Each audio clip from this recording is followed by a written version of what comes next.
uno tendría que ver todas las justificaciones que tiene esa persona. Fue un fallo que realmente fue estudiado, no fue una cuestión así nomás. No lo justifican, lo condenan, una serie de cuestiones, pero digamos, tiene muchísimos atenuantes esa persona. Ese fallo fue hecho, estudiado con profundidad de todo este efecto que va produciendo. Y después, con respecto a la interferencia del diálogo y la comunicación, bueno, uno en Mar del Plata va a algún café y va a ver que hay lugares donde uno no puede hablar, no porque la música esté fuerte. Este local que hoy estamos ahora es bastante inadecuado para lo que es la acústica, ¿ven? ¿Por qué? Porque tenemos un rebote inmediato y ustedes me están escuchando a mí y escuchando el rebote inmediato y manteniendo las paredes. Estaría haciendo falta un poco de absorción. De hecho, ¿cómo nace casi la acústica moderna?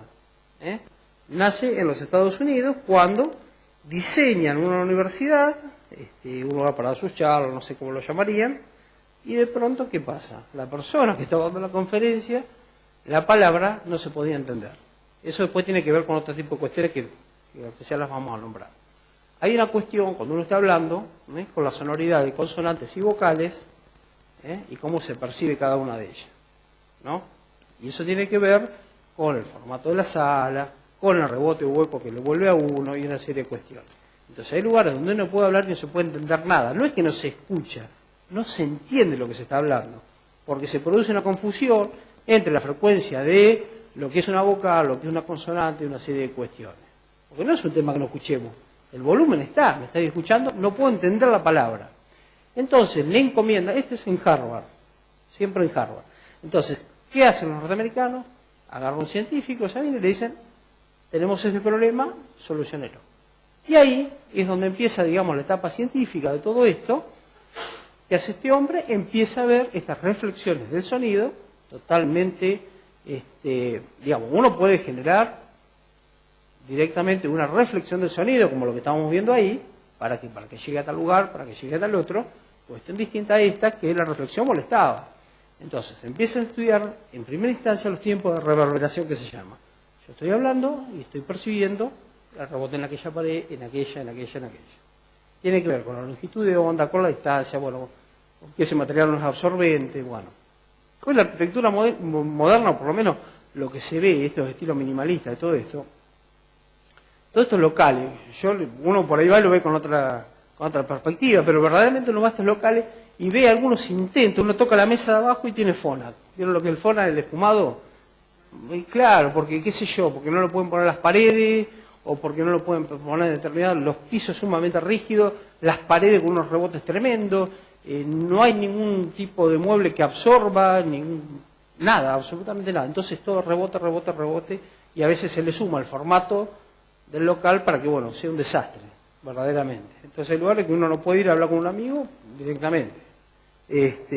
Y algunos intentos han hecho porque escuchan de tal o de cual, y uno toca la mesa abajo y la mayoría de las mesas hoy en los bares está con FONAC del lado de abajo.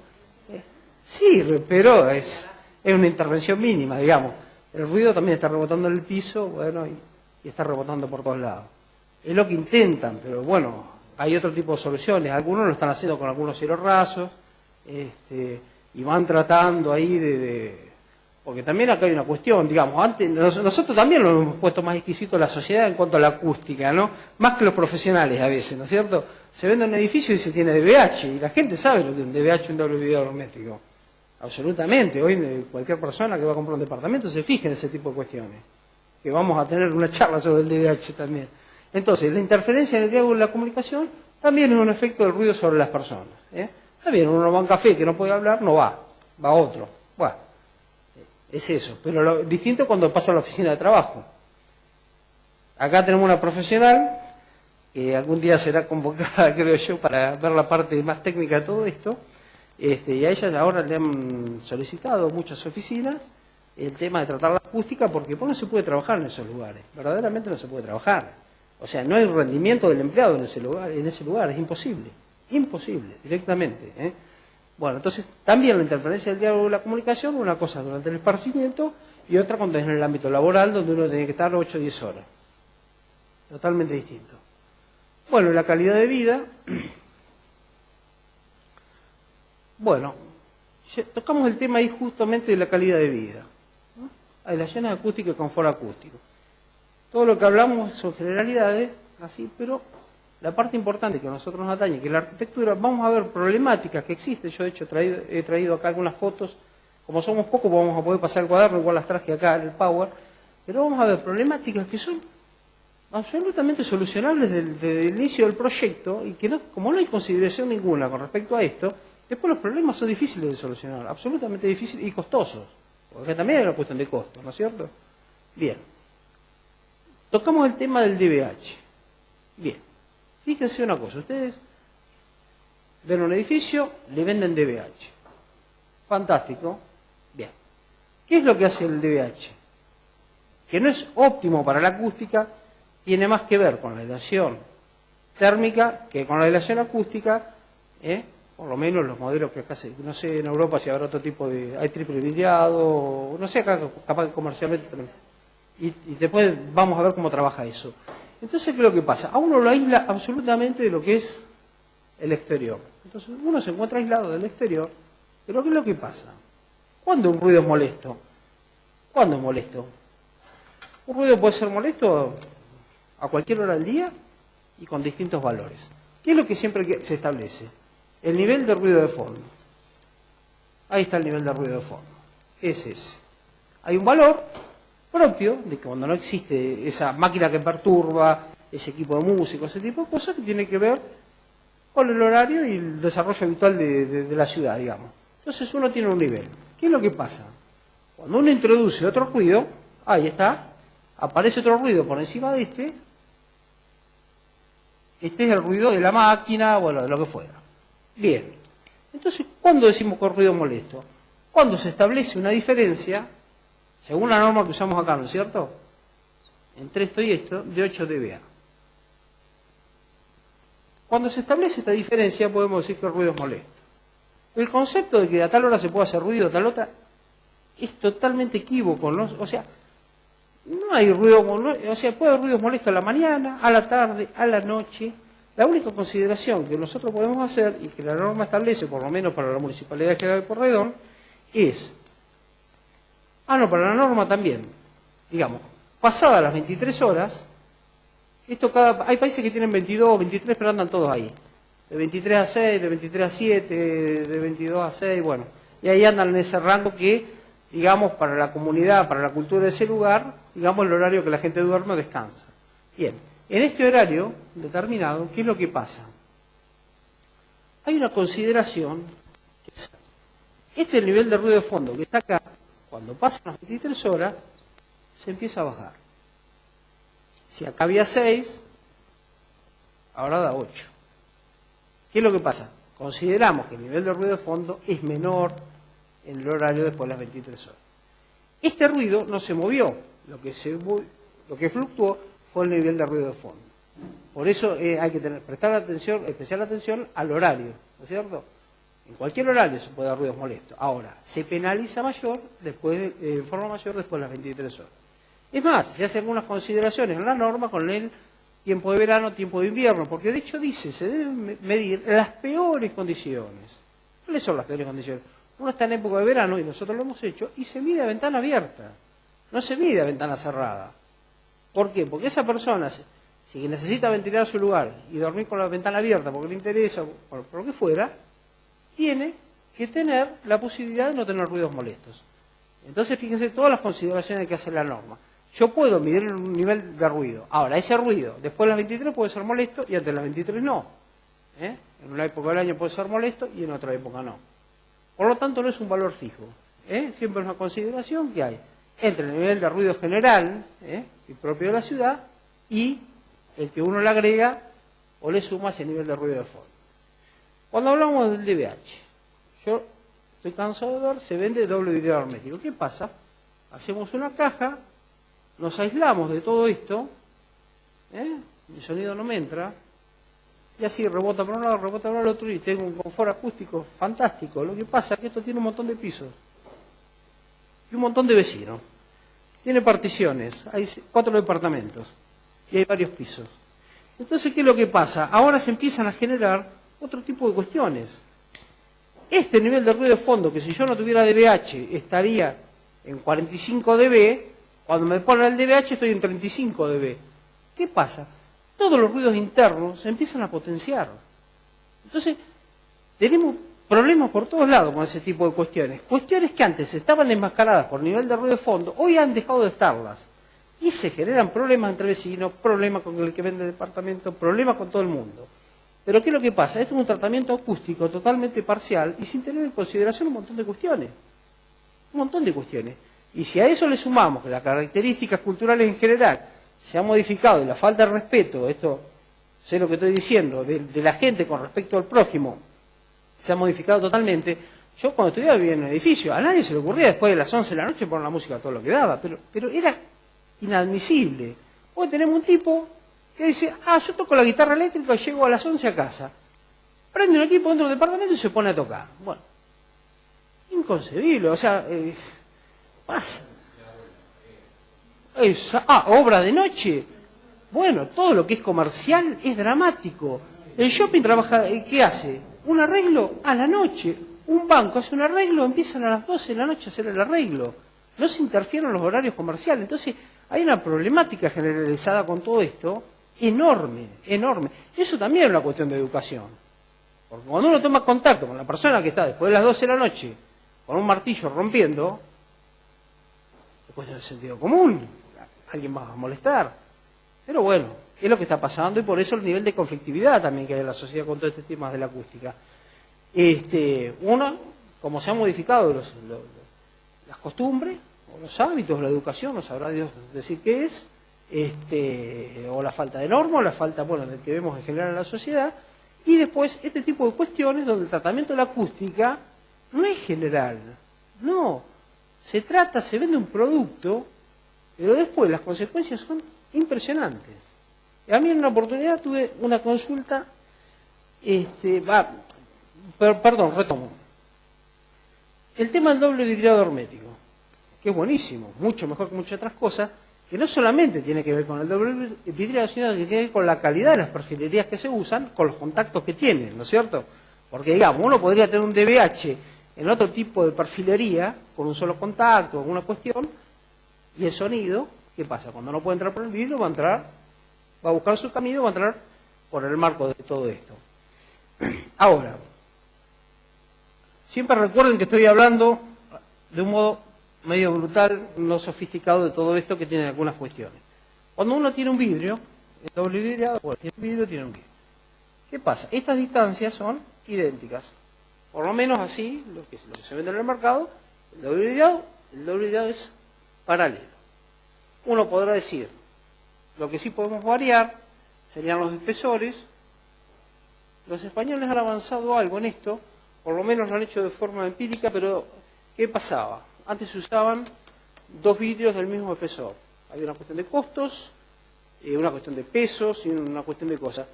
Se han dado cuenta, yo no sé si a través de la experimentación o de qué manera, que no es necesario que los dos vidrios sean del mismo espesor. Y se logran efectos casi idénticos con dos vidrios de distinto espesor. Por lo tanto, bajan el espesor 1, bajan los costos, bajan los pesos, bajan un montón de cuestiones lo que son las carpinterías, ¿no es cierto?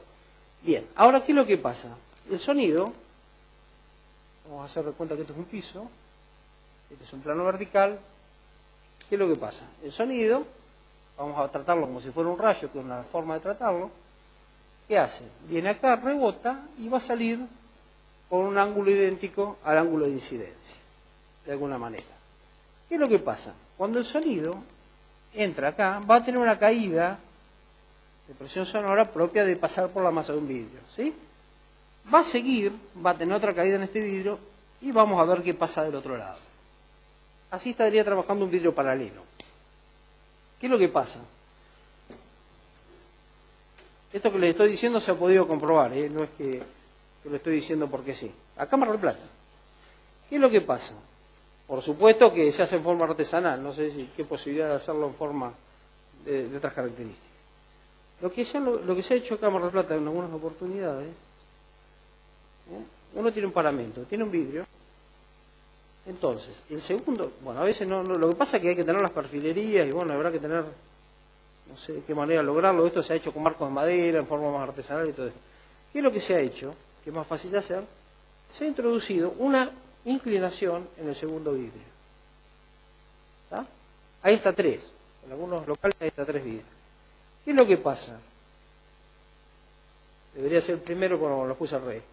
Pasa este vidrio, ¿sí? Lo pasa. ¿Qué pasa? Cuando llega acá, cambia el ángulo de incidencia del rebote en el otro vidrio y empieza a hacer esto el sonido dentro de la cámara. Esto tiene resultados increíbles.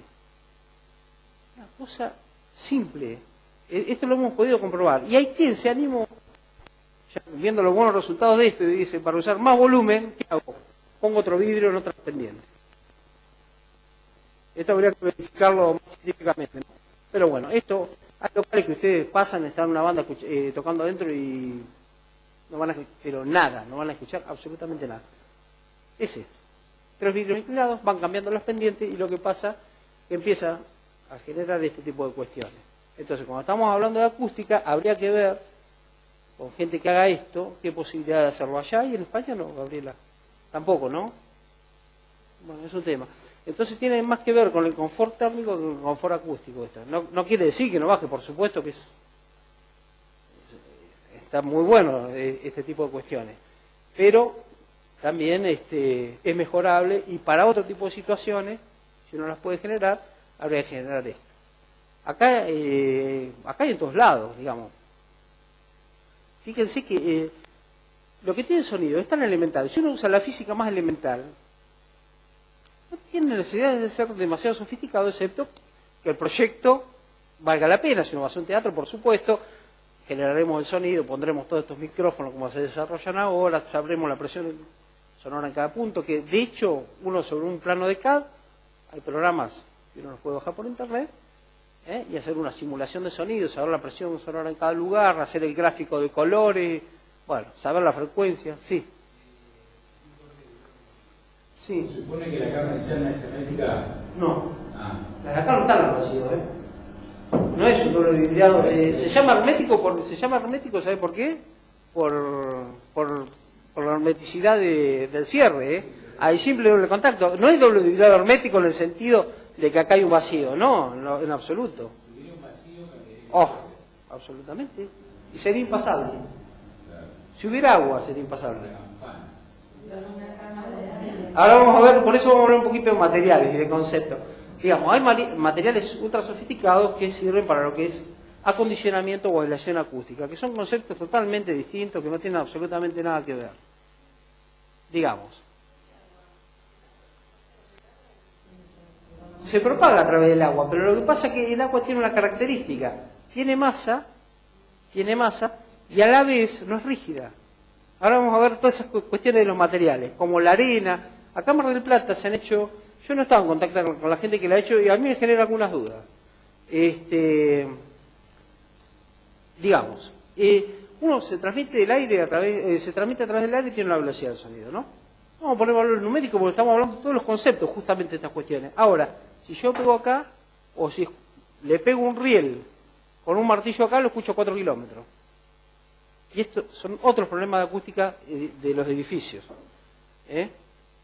Ahora me trajo un ejemplo que está muy bueno acá, que hizo un ingeniero acá de Mar del Plata, que no se dedica a la acústica, pero él tenía un local y tuvo que interiorizarse de eso y se especializó, una persona muy capaz, por supuesto, y de hecho hizo trabajos para él y ese trabajo del cual tenemos fotos acá.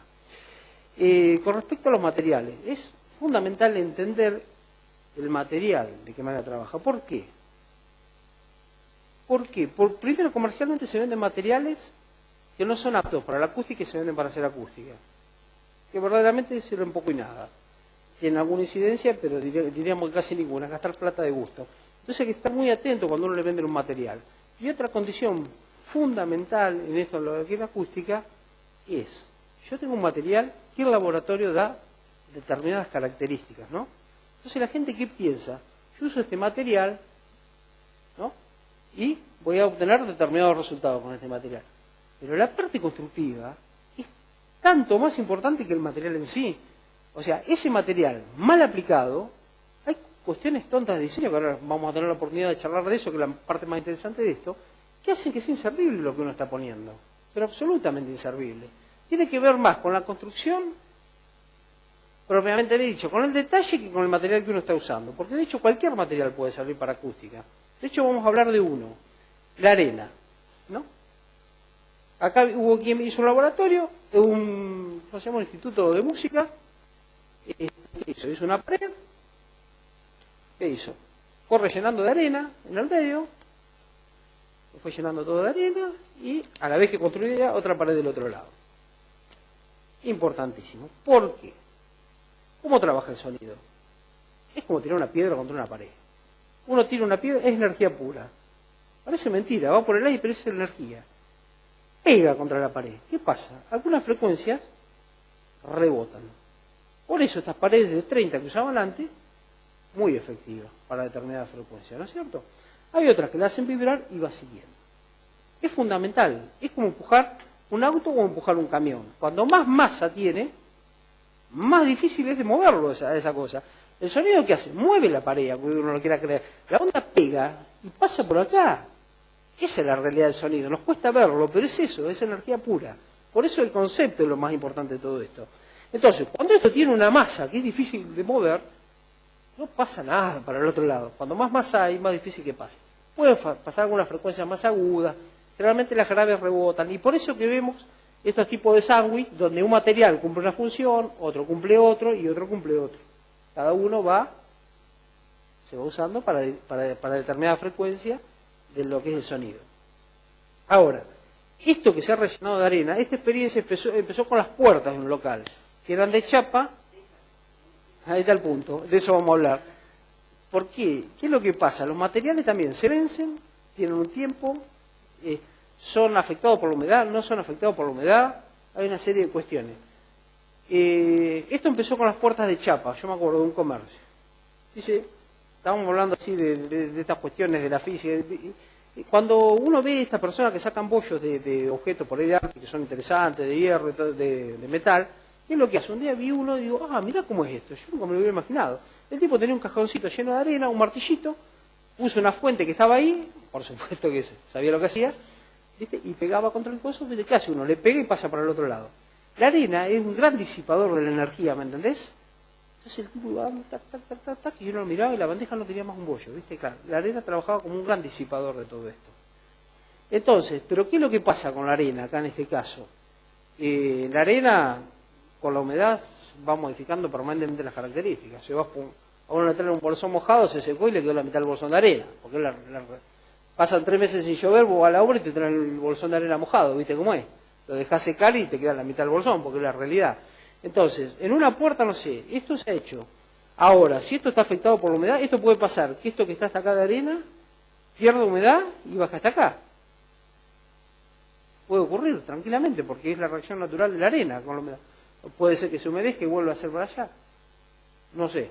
Hace poco tuve un comercio donde la pared que había hecho, cuando estaba húmeda, funcionaba. Cuando se secó no funcionaba. Todavía estoy preguntándome por qué, si es solo eso o hay alguna otra cuestión. Pero hay una afectación, indudablemente. Entonces, esto se ha ensayado en Mar del Plata, hasta ahora no ha habido problema, aparentemente, pero siempre a mí esto me queda la duda. Es un material económico. Yo hice uso de esto en una cabaña una vez. Pero de otra, sí. Por lo menos el trabajo que yo hice, lo hice de esa manera. Y además tenía pocas posibilidades de humedecerse, ¿no? Eran unas... Analizando la arena seca, tener el volumen ocupado por la arena misma, el volumen de aire, en cambio la arena húmeda tenés justamente... Exactamente, agua. Y vamos a ver cómo trabaja el sonido. Miren qué fácil que es. Miren, uno se sopla la ropa, lo que hacía uno cuando era chico. ¿Qué hace? Enseguida se calienta esto. Bueno, la lana de litio hace ese trabajo. Hace ese puro... La lana de roca, si tuviéramos mejor... Entonces, ¿qué es lo que pasa? Todo material que no tiene canales de aire no sirve. Por eso usan poliuretano expandido, vienen y ponen este copor, un lugar que lo hizo toda, vino con el proyectado, hizo todo el comercio, lo proyectó todo con poliuretano expandido. Dijo, no tengo más problema de ruido. Fue un lugar que más problemas de ruido tuvo, de hecho. ¿Por qué? Porque no trabajaba para nada esto. Pero conceptualmente siempre está esa idea de que se usa el telgopor para aislar. Pero ¿qué pasa? Al ser una estructura cerrada, tiene aire en el interior pero es cerrado, trabaja muy bien térmicamente y absolutamente nada con respecto a la acústica. ¿Qué es lo que pasa? Cuando el sonido pasa por las fibras, busca todos esos canales, algo pasa y el resto se va disipando en calor. Seguramente donde está la lana de vidrio la temperatura va a aumentar en relación a la cantidad de energía absorbida. Entonces los materiales tienen que estar muy bien usados. Uno tiene que saber qué es lo que está aislando para saber qué material está usando. Y a veces hay soluciones prácticas, pero que se usan material para las cuales se usan soluciones económicas. Yo la única vez que usé arena en una aislación fue una cabaña, fíjate, era un conjunto de cabañas, ¿no? Supóngase que había una, dos, tres, no me acuerdo. ¿Qué era lo que había hecho? Toda de piedra, las estructuras eran metálicas, no me acuerdo, creo que estaban cruzadas así, si mal no recuerdo, ¿no? Una cosa por el estilo. Y fíjense la falta de concepto a veces, esto es increíble, ¿no es cierto? Entonces, ¿qué pasaba? Esto era toda una estructura de perfilería, y arriba tenía las maderas, y arriba, bueno, el piso. Era escuchar de arriba abajo como si fuera el mismo lugar, y encima eran unidades que se alquilaban uno arriba y otro abajo. Entonces, ¿qué hace un ingeniero? Ah, no te preocupes, dice. Levantamos el piso y lo llenamos de hormigón, porque resistía, y ya está. Digamos, el hormigón es impasable, digamos. Una buena pared de hormigón con la masa que tiene es difícil de pasar. ¿Qué es lo que ocurrió acá? Rigidizó más toda la estructura, que ya era rígida de por sí, que estaba encima afectada por una estructura de apoyo más rígida todavía. Entonces, uno se le cayó una alfiler acá y se parecía que era una campana la cabaña esa. Una cosa increíble lo que pasó. Digamos, el concepto de que el hormigón paraba, todo bien. Y es así, pero fíjense la mala aplicación, la no consideración de cómo lo estaba usando, lo que produjo.